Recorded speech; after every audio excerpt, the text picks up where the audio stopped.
Bonsoir à tous. On propose de commencer notre visioconférence, notre réunion.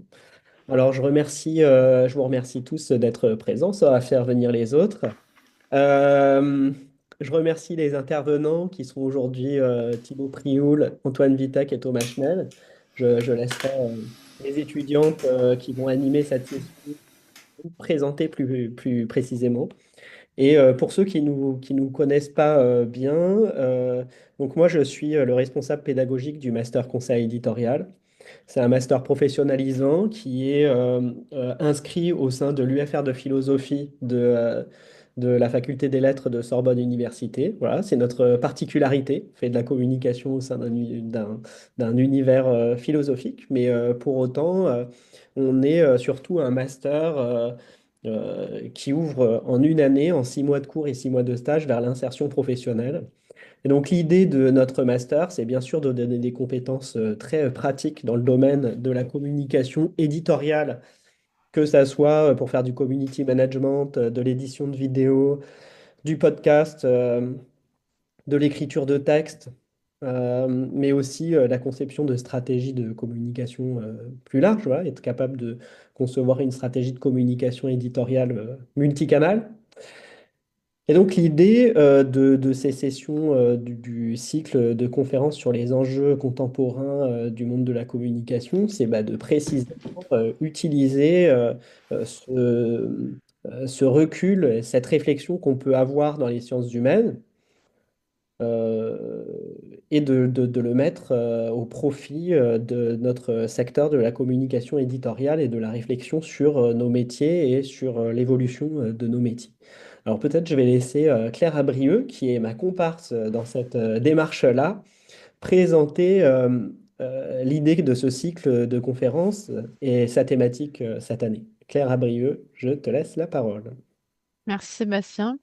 En fait, chaque année, on fait réfléchir nos étudiants avec des experts sur un sujet en particulier. Et cette année, on a décidé de les faire travailler autour du paysage des réseaux sociaux qui est très, très animé ces derniers temps.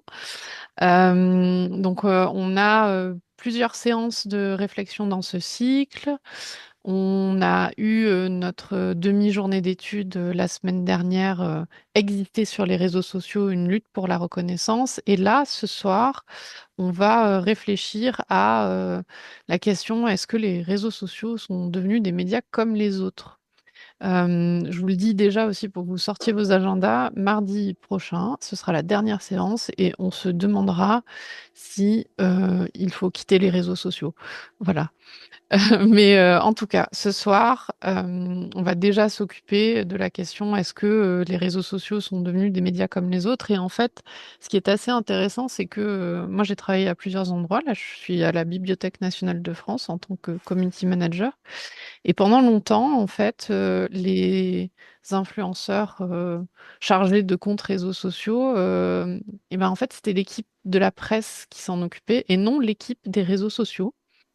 Ça en dit beaucoup sur ce flou et ce statut changeant qu'on va pouvoir explorer ce soir avec des intervenants passionnants. Mais là, voilà, j'en dis pas plus. Je laisse la parole à nos étudiants qui vont animer cette séance. Bonsoir à tous. Merci. Bonsoir. Bonsoir à toutes et à tous. Merci d'être avec nous pour cette deuxième session des partages d'expériences organisée par le Master Conseil éditorial de Sorbonne Université. Aujourd'hui, donc, nous poursuivons notre réflexion sur les grands enjeux de la communication contemporaine avec une question au cœur de l'actualité. Donc, je la rappelle, qui est à l'ère de la créatorie, les réseaux sociaux sont-ils devenus des médias comme les autres?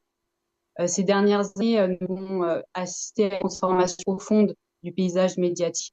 Le 6 novembre 2024, Elon Musk déclarait notamment sur anciennement Twitter, You are Media Now, une discutante évidemment qui est un changement majeur. Les réseaux sociaux sont plus seulement des espaces de divertissement, mais c'est aujourd'hui comme un canaux de communication incontournable.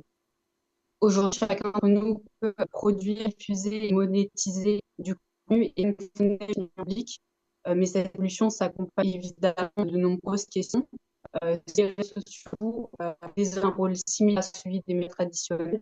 Doivent-ils aussi assumer les mêmes responsabilités et être soumis aux mêmes régulations? Les influenceurs également, qui sont devenus de véritables porte-voix sur ces plateformes, doivent être encadrés comme des professionnels des médias. Et notamment, cette question aussi importante, comment les marques et les institutions s'adaptent-elles à un paysage où l'audience elle-même ne se contente plus de recevoir l'information, mais la produit et la relaie. Donc, pour mieux comprendre ces enjeux, nous avons le plaisir d'accueillir aujourd'hui trois intervenants d'expertise complémentaires qui vont nous apporter leur regard sur ces transformations. Tout d'abord, Thomas Schnell, journaliste, présentateur radio et TV à Europe RMC, qui nous apportera un éclairage sur la mer dont les médias traditionnels s'adaptent aux mutations du paysage médiatique.